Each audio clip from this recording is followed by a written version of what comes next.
Hi everyone, कैसे हैं आप सभी। मैं डॉक्टर स्वाति शर्मा इंग्लिश सूत्रा में आप लोगों का स्वागत करती हूँ। और आज मैं आपको कुछ पढ़ाने के लिए नहीं आई हूँ। मैं आपको ना केवल आपको कुछ चीजें के बारे में बताने के लिए आई हूँ, आपके ज्ञान चक्षु खोलने के लिए आई हूँ। पता सबको होता है, लेकिन फिर भी चीजों के बारे में कहीं ना कहीं इधर उधर भटकते रह जाते हैं। तो आज का जो हमारा पॉइंट है, आज जो मुझे आपको समझाना है वो ये समझाना है कि देखिए, आप किसी भी एग्जाम की तैयारी कर रहे होते हैं, आप कहीं पर भी जाते हैं, किसी कोचिंग में जाते हैं या कहीं पर भी जाते हैं, तो आपको ये कहा जाता है कि कई बार बहुत ही लो लेवल का पढ़ाते हैं और उससे ये बच्चा ये एक्सपेक्ट करे कि मुझे ये सब चीज आ गई है और मैं कोई सा भी लेवल का एग्जाम निकाल लूंगा। तो ऐसा नहीं होता है। पढ़े वही जो एग्जाम में आता है। आपको वो चीज पढ़ने की जरूरत है जो जैसा एग्जाम में पूछा जाता है, जो चीज एग्जाम में आती है। अब आप पूछेंगे एग्जाम में क्या आता है, तो मैं आज आपको यही बताऊंगी कि जब आप जो है एग्जाम्स की तैयारी कर रहे हैं, डिफरेंट एग्जाम्स की तैयारी कर रहे हैं, तो आपको उसमें क्या चीज पे ज्यादा ध्यान देना चाहिए। तो मैं आपको जो आज बताऊंगी डिफेंस से रिलेटेड जो एग्जाम्स है, 3 एग्जाम्स के बारे में बताऊंगी। एयरफोर्स के बारे में, एनडीए के बारे में एंड सीडीएस के बारे में। इन 3 चीजों के बारे में मैं आपको बताऊंगी कि इन तीनों एग्जाम्स में इंग्लिश में क्या क्या चीज पूछी जाती है, कितने मार्क्स की पूछी जाती है, तो आपको कौन से सेगमेंट पे ज्यादा ध्यान देना चाहिए, यही चीज मैं आज आप लोगों को बताऊंगी। तो आप लोगों को मैं बताना शुरू करती हूँ। वीडियो को शुरू से अंत तक जरूर देखिएगा अगर आप ये जानना चाहते हैं कि एग्जाम में कौन सा सेगमेंट पे कितना ज्यादा ध्यान देने की जरूरत है। तो चलिए, सबसे पहले हम लोग जो है बढ़ते हैं एयरफोर्स की तरफ। तो एयरफोर्स मैंने सबसे पहले इसलिए लिया है क्योंकि अधिकतर बच्चे XY ग्रुप की तैयारी कर रहे होते हैं, 12th के बाद एयरफोर्स का एग्जाम जो है वो भरते हैं। तो एयरफोर्स के लिए हमने जो है एयरफोर्स है, नेवी है। पहले मैं एयरफोर्स के बारे में लेती हूँ। तो एयरफोर्स का आप ये देखिए कि उसमें 20 मार्क्स की इंग्लिश आती है। अब आप सोच सकते हैं 20 मार्क्स, किसी को लगेगा अरे 20 मार्क्स में क्या है। अब लेकिन 20 में से 10 लाने जरूरी है, और उसमें भी आप ही सोचेगा, कोई सोचे केवल पास मार्क्स ले लें और उससे ज्यादा के क्या फर्क पड़ता है। तो देखिए, नंबर हमेशा जो कट ऑफ है उससे ऊपर ही आने चाहिए। अब मैं आप लोगों को इसमें बता रही हूँ क्या क्या इसमें इसका क्या क्या चीजें पूछी जाती हैं। इसमें सब कुछ नहीं आता। इसमें सबसे पहले आता है स्पॉटिंग द एरर्स। अब स्पॉटिंग द एरर्स आते हैं इसमें केवल 3 मार्क्स के 3 क्वेश्चंस आते हैं। उसके बाद इसमें आता है आपका कॉम्प्रिहेंशन पैसेज। कॉम्प्रिहेंशन पैसेज एक बहुत ही मॉडरेट लेवल का आता है, 3 क्वेश्चंस। थर्ड है इसमें एक एक्टिव पैसिव का या एक डायरेक्ट इनडायरेक्ट का एक क्वेश्चन जो है वो दिया रहता है। यानी कि या तो एक्टिव पैसिव दिया होगा या डायरेक्ट इनडायरेक्ट दिया होगा। एंटोनिम सिनोनिम्स में से आप ये मान के चलिए या तो एक एंटोनिम और एक सिनोनिम जो है वो दे दिया जाता है। तो 2 मार्क्स के जो 2 क्वेश्चंस आते हैं। 5 है इडियम्स एंड फ्रेजेस।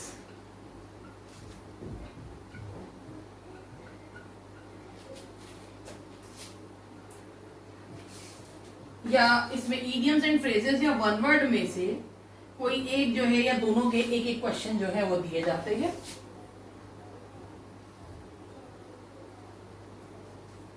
और एपीडीआई का मैंने आपको बता ही दिया। फिर उसके बाद आता है फिलअप्स आते हैं इसमें,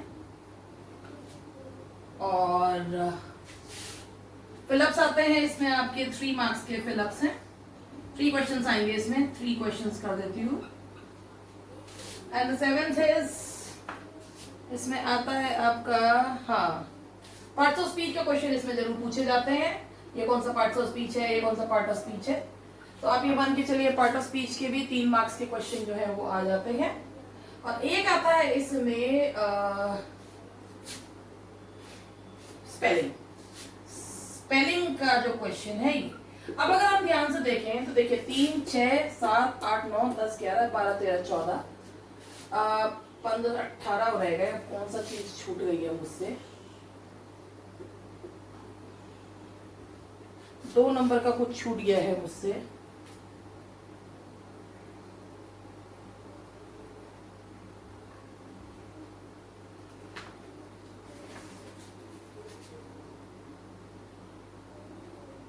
अच्छा हाँ, वो मैंने वन वर्ड और इसमें जो है वो अलग अलग लिख दिया है। ये दो दो नंबर के, दो दो नंबर के इडियम फ्रेजेस, दो नंबर के, वन वर्ड दो नंबर के। अब मैं आपको इस चीज में बताती हूँ, अगर आप एयरफोर्स का वो देखें तो आप इसमें ये देखेंगे कि इसमें ये जो फिलअप्स आते हैं ना, अधिकतर ये प्रेपोजिशन से या फ्रेजल वर्ब से संबंधित हो। अब अगर आप इसमें देखें, अगर आप पूरी ग्रामर पढ़ने पे लग जाए इसमें, तो पूरी ग्रामर पढ़ने में इसमें इस एयरफोर्स वाले में 20 नंबर के पेपर में आपको पूरी ग्रामर का जो है वो आत्मसात करने की जरूरत नहीं है, या आप एरर ही एरर सॉल्व करे जा रहे हैं तो बिल्कुल भी आपसे एयरफोर्स का पेपर नहीं निकलेगा। उसमें बेसिकली आप लोगों को जो ध्यान देना है वो किस पे देना है, इसमें बेसिकली जो मेन है ना वो है आपकी फिगर्स ऑफ, ये सॉरी, ये जो वोकैबुलरी वाला जो पार्ट है ये काफी इंपॉर्टेंट है। Antonyms, synonyms, idiom, phrases, one word. आप खुद देखिए 2 4 6, अब इसमें ये है कि भाई 2 नंबर का ये, 2 नंबर का ये, 6, और उसके बाद जो है भाई स्पेलिंग में भी हो गया, तो 7 नंबर तो आप इसमें ही ले सकते हैं। उसके बाद कॉम्प्रिहेंशन भी किसी ने ठीक से कर लिया होगा तो मैं ये नहीं कहती कि पूरा का पूरा ठीक हो जाएगा, लेकिन जो मेजर पार्ट इसमें कवर करता है ना, अगर एपीडीआई के मान लीजिए एक्टिव पैसिव और डायरेक्ट इनडायरेक्ट के एक एक क्वेश्चन भी ले लेते हैं तो भी, और वो सेट क्वेश्चन है कि वो आएगा ही आएगा। अब स्पॉटिंग द एरर्स में ये भी समझ में आता भाई कितना पढ़े कितना है, तो आपको जो ध्यान देना है वो इसमें कॉम्प्रिहेंशन पे ध्यान देना है, एक्टिव पैसिव डायरेक्ट इनडायरेक्ट पे दीजिए, वो क्या है अपनी अच्छी कीजिए और प्रीपोजिशन वाला पार्ट अच्छा करेंगे, चाहे आप स्पॉटिंग द एरर वाले क्वेश्चन में। और आपको अगर स्पॉटिंग द एरर्स वाले में देखना ही है तो क्या करेंगे, आप इसमें ये पढ़ लीजिए कि इसमें नाउन प्रोनाउन बेसिक बिल्कुल, और कंजंक्शन वाला पार्ट देखिए और वर्ब वाला पार्ट देखिए। इससे आपका बेसिकली ये भी कवर हो जाएगा, पार्ट्स ऑफ स्पीच वाला पार्ट भी कवर हो जाएगा। तो इससे 3 क्वेश्चंस इस तरीके, स्पॉटिंग द एरर और पार्ट्स ऑफ स्पीच में नाउन प्रोनाउन कंजंक्शन और वर्ब वाला पार्ट जो है आता है। मेरा कहने का मतलब ये है कि इसमें जो ग्रामर वाला पार्ट है वो बहुत कम आता है, इसमें बेसिकली जो ज्यादा पार्ट आता है वो वोकैब से संबंधित, कॉम्प्रिहेंशन से संबंधित आता है। तो आप लोगों को जो तैयारी इसमें करनी है वो केवल रूल रट रट के या उससे नहीं करनी है जितनी, और इसमें आप ये भी देखिए कि बहुत आराम से एयरफोर्स के पेपर में 20 में से 18 साढ़े 18 नंबर जो है वो लाए जा सकते हैं, और आते भी हैं बच्चों के। मगर बात यह है कि बच्चों को उसमें ये चीज पता होनी चाहिए। जो ये पार्ट्स ऑफ स्पीच के भी क्वेश्चन पूछते हैं, वो जो आपके 8 पार्ट ऑफ स्पीच हैं उसमें इंटरजेक्शन को अगर छोड़ दे तो 7 पार्ट ऑफ स्पीच है, उनमें से भी बेसिकली ये पूछते हैं कि भाई इसका नाउन क्या होगा। प्रोनाउन तो किसी का पूछते ही नहीं है कि नाउन क्या होगा, ये एडजेक्टिव है या ये एडवर्ब है, और एक कंजंक्शन वाला पार्ट है। 4 इसमें से पूछ लेते हैं कि भाई नाउन, एडजेक्टिव, एडवर्ब और कंजंक्शन की ये कौन सा पार्ट ऑफ स्पीच है, बिल्कुल बेसिक लेवल के वो आते हैं। तो इसमें आपको ये नहीं है कि हाँ हमें बहुत हाई लेवल का है, या आप जब एयरफोर्स की तैयारी करने गए तो आप एयरफोर्स की तैयारी में अपना अधिकतर समय अगर आप केवल स्पॉटिंग द एरर्स में ही लगा रहे हैं तो आई एम सॉरी टू से, मगर आपसे वो पेपर इतने अच्छे से, तब आप शायद वहां पे वो स्पीड मेंटेन नहीं कर पाएंगे जो आपको करनी है। तो मेरा कहने का मतलब ये है कि एयरफोर्स वाले एग्जाम में आपको जो ज्यादा ध्यान देना है वो कुछ ही टॉपिक्स पे देना है, सब पे नहीं देना है, और इसमें वोकैब वाले पार्ट पे आपको ज्यादा ध्यान देना है। तो आप इसका क्वेश्चन को, इसके लिए आपको बहुत अगर आप सिर्फ एयरफोर्स की तैयारी कर रहे हैं, मैं ये नहीं कह रही हूं, अगर आप सिर्फ एयरफोर्स की तैयारी कर रहे हैं तो, नहीं तो आप अगर सभी एग्जाम्स की तैयारी कर रहे हैं तो मैं सीडीएस के लेवल तक अभी आपको बताऊंगी तो आपको पता चल जाएगा कि कैसे। वैसे भी जब आप कभी किसी एग्जाम की तैयारी करते हैं तो तैयारी का लेवल हमेशा अच्छा रखना चाहिए, जिससे कि आप किसी भी लेवल के एग्जाम को निकाल सके। लेकिन एग्जाम से कुछ दिन पहले केवल उसी एग्जाम पे फोकस करना चाहिए, ऑनलाइन टेस्ट पेपर सॉल्व करने चाहिए, और आपको ये देखना चाहिए आपका कमजोर पार्ट कहाँ पर है। तो इसमें आपको वोकैब वाला पार्ट ज्यादा। तो ये हुआ आपका एयरफोर्स वाला, ये आप लोग देख लीजिए कि एयरफोर्स में क्या क्या चीजें पूछी जाती है। अब मैं आप लोगों को बताऊंगी एनडीए के बारे में।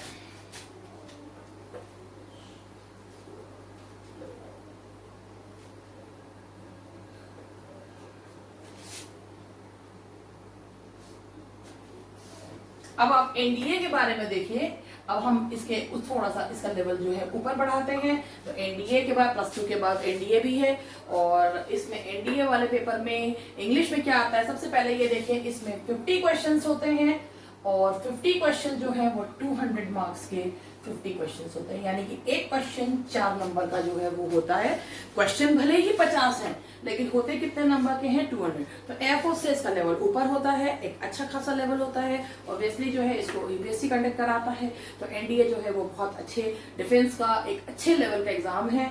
और एयरफोर्स का लेवल जो है वो क्वेश्चन का लेवल भी इससे बड़ा होता है। क्वेश्चंस भले 50 हैं लेकिन आते कितने हैं? 200 मार्क्स के, यानी हर क्वेश्चन 4 मार्क्स का।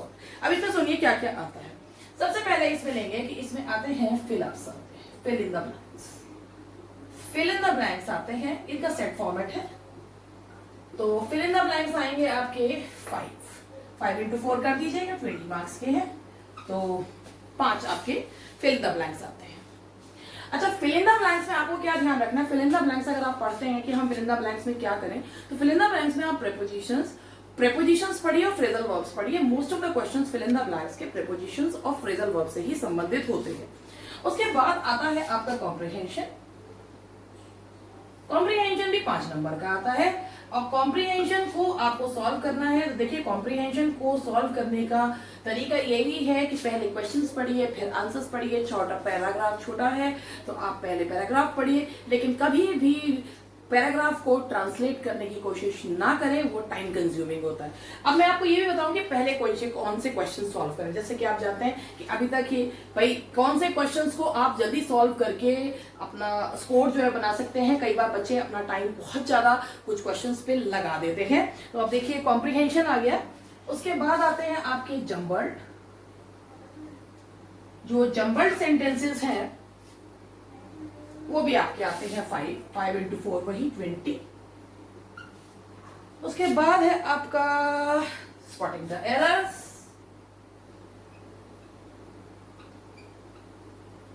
ये आते हैं आपके 10, तो 10 इंटू 4 इज इक्वल टू हो गया 40। उसके बाद आते हैं आपके सिनोनिम्स और उसके बाद आते हैं आपके एंटोनिम्स।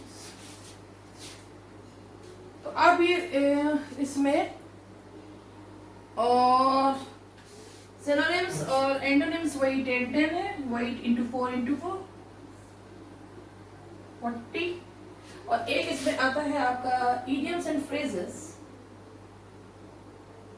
इडियम्स एंड फ्रेजेस जो आते हैं वो आते हैं 5 इंटू 4 इज इक्वल टू 20, यानी कि 5 क्वेश्चन आते हैं 4 नंबर के बच्चे। आप देख लीजिए 40, 60 और इसमें आप इसमें देखिए 80 और 120 हो गए आपके 200 मार्क्स का आपका पेपर है। अब आप खुद देखिए कि इस पेपर में आपको सबसे ज्यादा ध्यान किस पे देना है।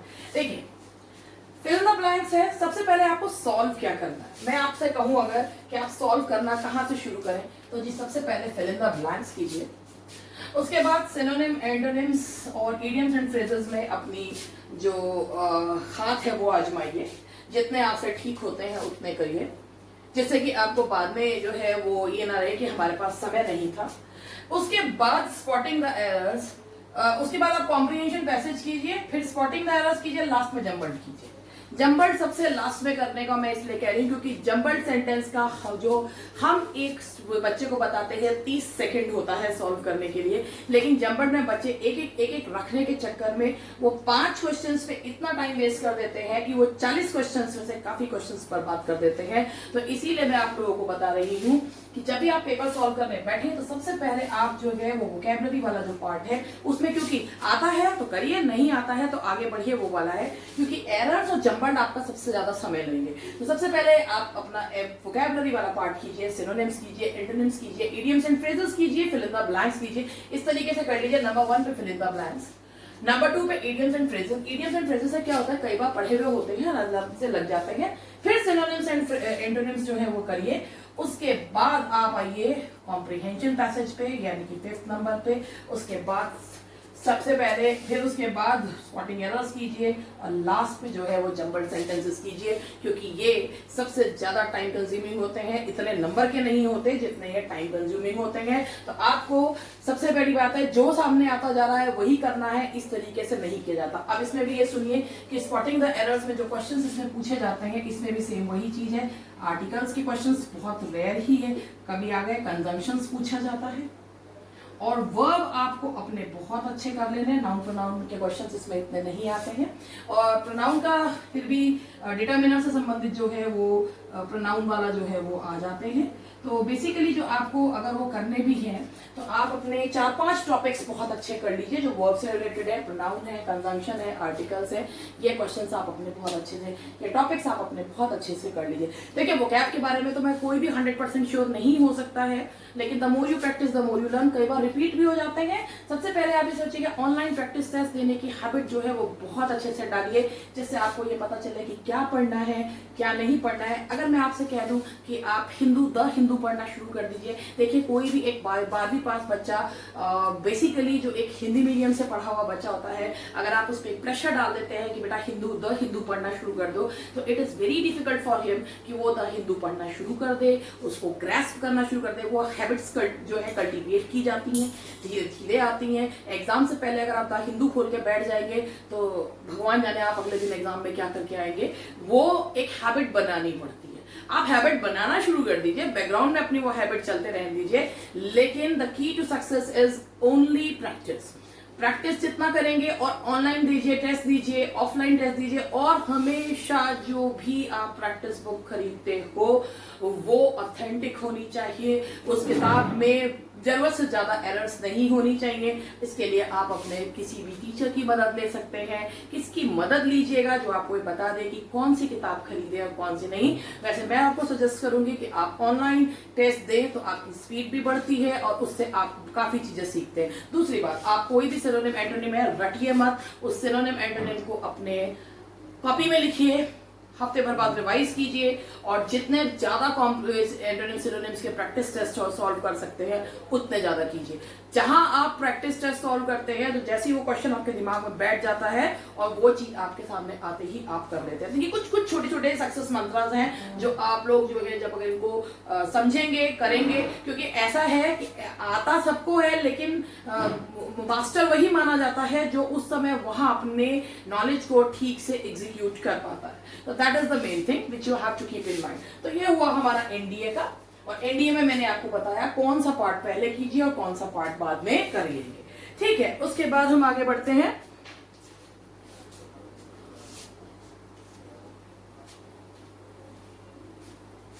अब मैं आपको बताऊंगी इसका जो टॉप लेवल है, टॉप पोस्ट लेवल जो इसका है, दैट इज सीडीएस। अब सीडीएस का है, एक होता है विदाउट मैथ्स और एक होता है मैथ्स वाला। सीडीएस में 120 क्वेश्चंस आते हैं। 120 क्वेश्चंस में क्या क्या पूछा जाता है? देखिए सीडीएस ना अपनी शैली चेंज करता रहता है। क्या करता रहता है मैं आपको बता रही हूँ। देखो कॉम्प्रिहेंशन पैसेज आएंगे। आप एक चीज याद रखना, वैसे भी जो सीडीएस का पेपर दे रहा होगा वो एनडीए का तो देगा नहीं। एनडीए वाला अगर एनडीए की तैयारी कर रहा है तो एयरफोर्स आराम से निकाल देगा। ये बात मेरी याद रखिएगा। अगर आप एयरफोर्स का पेपर देना जा रहे हैं तो तैयारी का लेवल अपना एनडीए का रखिएगा। अगर आप एनडीए लेवल की तैयारी करके जा रहे हैं तो आप एयरफोर्स को ढंग से निकाल लेंगे। हाँ, उसमें कुछ 2-4 चीजें अलग से आपको करनी पड़ेंगी, लेकिन आपका लेवल अप होना चाहिए। सिर्फ एयरफोर्स के लेवल की तैयारी करके जाएंगे तो it would be difficult for you to crack air force, क्योंकि एयरफोर्स का एग्जाम भाई हमको हमेशा जो एग्जाम की हम तैयारी कर रहे हैं उससे एक लेवल अप की तैयारी जो है वो करके चलना चाहिए।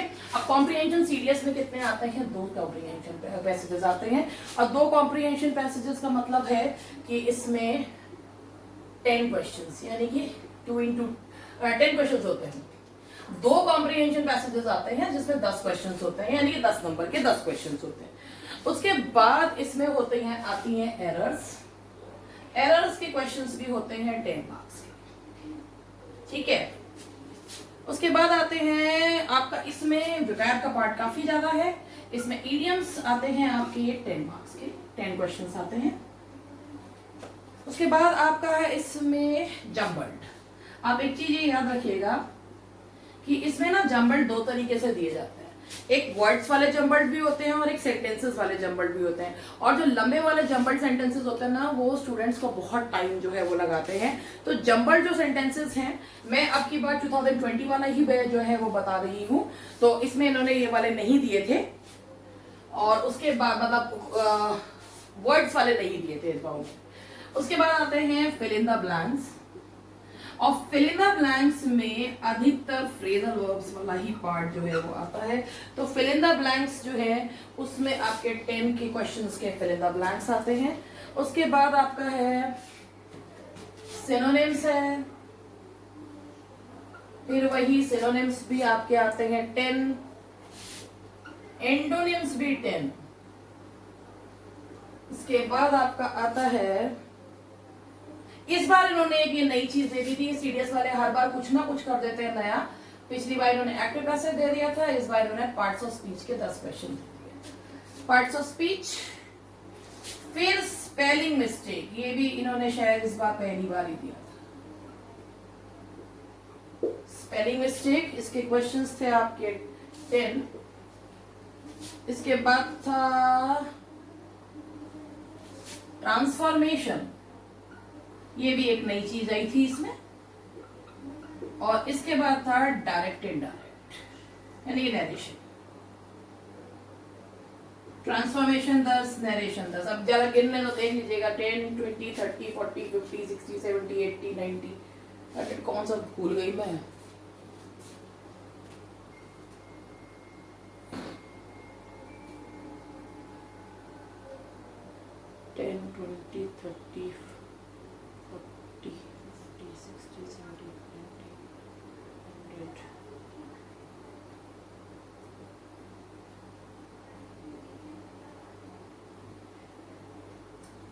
भूल गई हूँ मैं।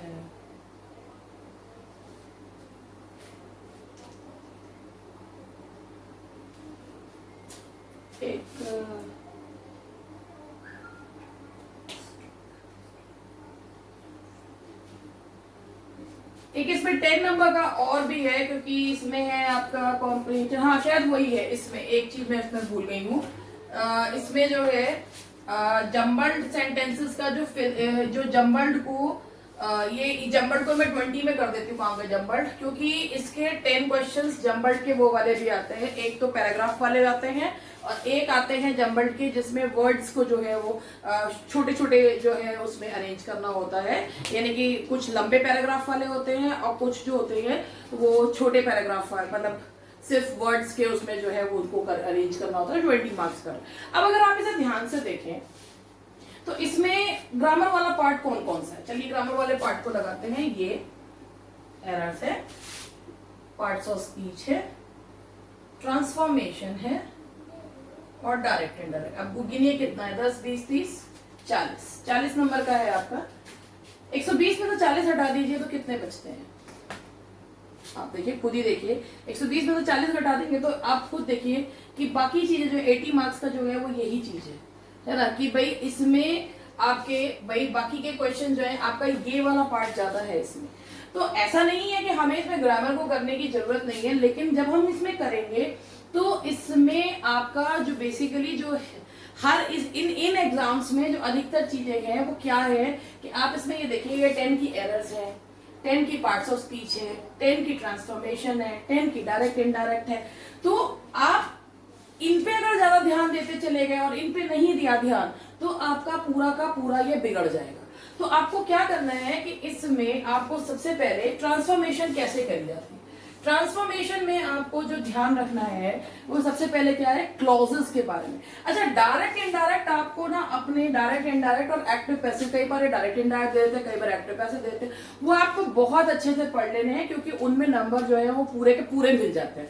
तो आपको अपने डायरेक्ट, अगर आप ये मान के चलिए डायरेक्ट इनडायरेक्ट एक्टिव पैसिव आप पूरे कर लेंगे तो आपको उसमें नंबर पूरे मिल जाएंगे। लेकिन आपको शुरुआत किससे करनी है, तो सबसे पहले मैं कहूंगी आपसे कि आप शुरुआत कीजिए फिल इन द ब्लैंक से शुरुआत कीजिए। नंबर 1 पे फिल इन द ब्लैंक्स लीजिए, नंबर 2 पे सिनोनिम्स, नंबर 3 पे एंटोनिम्स लीजिए, 4 पे स्पेलिंग मिस्टेक लीजिए। लेकिन अगर आपको लगता है ये आपका ज्यादा समय ले रही है तो जितने हुए आपसे करके छोड़ दीजिए। ये सब वोकैब वाला पार्ट है, आप खुद देखिए 10, 20, 30, 40, 50 मार्क्स की तो आपकी वोकैब है इसमें। तो आपको जो है इसमें अपना ईडियम्स और फिर उसके बाद 4th और 5th नंबर पे आप अपना ईडियम्स लीजिए। उसके बाद आप कॉम्प्रीहेंशन पैसेज सॉल्व कीजिए। कॉम्प्रीहेंशन पैसेज में लेकिन ज्यादा समय नहीं देना है तो कॉम्प्रीहेंशन पैसेज उसके बाद कीजिए। जम्बल्ड में फिर वही करूंगी कि जम्बल्ड सबसे लास्ट में रखिए, जम्बल्ड को अभी मत कीजिए। उसके बाद अपना आराम से कॉम्प्रिहेंशन पैसेज सॉल्व कीजिए। जब आपका कॉम्प्रिहेंशन पैसेज हो जाए तो आप डायरेक्ट इनडायरेक्ट पे आ जाइए, फिर आप अपने डायरेक्ट इनडायरेक्ट के क्वेश्चन कीजिए। यानी कि कॉम्प्रिहेंशन ये आपका 5वें नंबर का हो गया, ये 6ठे पे कीजिए, ये 7वें नंबर पे कीजिए डायरेक्ट इनडायरेक्ट। अब जब आप डायरेक्ट इनडायरेक्ट भी कर चुके तो अब डायरेक्ट और इनडायरेक्ट करने के बाद आपको सबसे क्या लेना है कि अब डायरेक्ट इनडायरेक्ट लेने के बाद हम बढ़ेंगे पार्ट्स ऑफ स्पीच पे। Parts of speech as compare to errors, और ये ज्यादा आसान होता है क्योंकि उसमें अंडरलाइन करके दिया होता है ये कौन सा पार्ट ऑफ स्पीच है। नाउन है, एडजेक्टिव है, एडवर्ब है। देखिए पूछा वही जाएगा, नाउन है, एडजेक्टिव है, एडवर्ब है, या इसमें आपका जो है कंजंक्शन है। यही 4 चीजें घुमा फिरा के पूछी जाती हैं कि ये क्या है। नाउन है, एडजेक्टिव है, एडवर्ब है, कंजंक्शन है। इन्हीं 4 पे आपको ध्यान देना होगा। तो आप पहले पार्ट ऑफ स्पीच कर लीजिए। पार्ट ऑफ स्पीच जब आप कर ले तो फिर उसके बाद आप अपना आइए एरर्स पे। उसके बाद आपको बढ़ना है एरर्स पे। एरर्स जब आप कर लें, ज्यादा समय एरर्स पे, वही उसमें भी नाउन, एडजेक्टिव, एडवर्ब, कंजंक्शन, इन्हीं की एरर्स जो है वो ज्यादा पूछी जाती है वर्ब की। उसके बाद आप अपना ट्रांसफॉर्मेशन पे देखिए, ट्रांसफॉर्मेशन जरूरी नहीं है कि हर बार आए ही आए। ट्रांसफॉर्मेशन में क्लॉजेस पूछे जाते हैं। अगर आप ये पार्ट कर लेंगे, पार्ट ऑफ स्पीच वाला कर लेंगे, तो आप ट्रांसफॉर्मेशन को बहुत सिंपल से ट्रांसफॉर्मेशन दिए रहते हैं कि इन दोनों सेंटेंसेस को जोड़ो, तो वही कंजंक्शन वाले रहते हैं। कंजंक्शन वाला पार्ट रहता है, क्लॉजेस वाला पार्ट जो रहता है noun clause, adjective clause, adverb clause. तो ट्रांसफॉर्मेशन में हमें यही बेसिकली चीजें जो है देखनी जरूरी नहीं है भाई। ये हो सकता है अब जो सीडीएस का पेपर हो तो ट्रांसफॉर्मेशन नाम की चीज ही ना हो, लेकिन ये इन्होंने कुछ ना कुछ ही चेंज करते रहते हैं, नहीं तो कोई चीज बढ़ा देते हैं। उसके बाद जब आपका लास्ट बचे तो जी जमवर्ड पे आना, क्योंकि जमवर्ड सबसे ज्यादा आपका समय लेते हैं और आप इतना समय उसमें लगा देते हैं कि आपका पॉइंट छूट जाता है। तो जैसा मैंने आपको बताया, इस तरीके से आप अगर इसे करेंगे तो आप आराम से एग्जाम को क्रैक कर पाएंगे। कई बार बच्चे कहते हैं कि मैम पास मार्क्स मिल जाए केवल, तो देखिए पास मार्क्स के लिए मत पढ़िए, क्योंकि जब आप कट ऑफ से ऊपर लेंगे तभी आप अलग औरों से अलग होंगे, तभी आपको चीजें जो है वो मिल पाएंगी। तो बेहतर यही है, मेरे पास बहुत सारे स्टूडेंट्स कह रहे हैं मैम कैसे क्वेश्चंस करें, क्या पढ़ें क्या ना पढ़ें। तो मैंने आपको सिलेबस के बारे में बताया है। इस एक लेक्चर में आपको मैंने डिफेंस से संबंधित जो एग्जाम्स हैं उनके बारे में बताया है, उनमें क्या आता है और आपको क्या पढ़ना चाहिए। Thank you for today. मिलते हैं कल। और अगर आपको ये वीडियो पसंद आए तो चैनल को लाइक, सब्सक्राइब और शेयर जरूर कीजिएगा। चलिए मिलते हैं कल एक नए टॉपिक के साथ।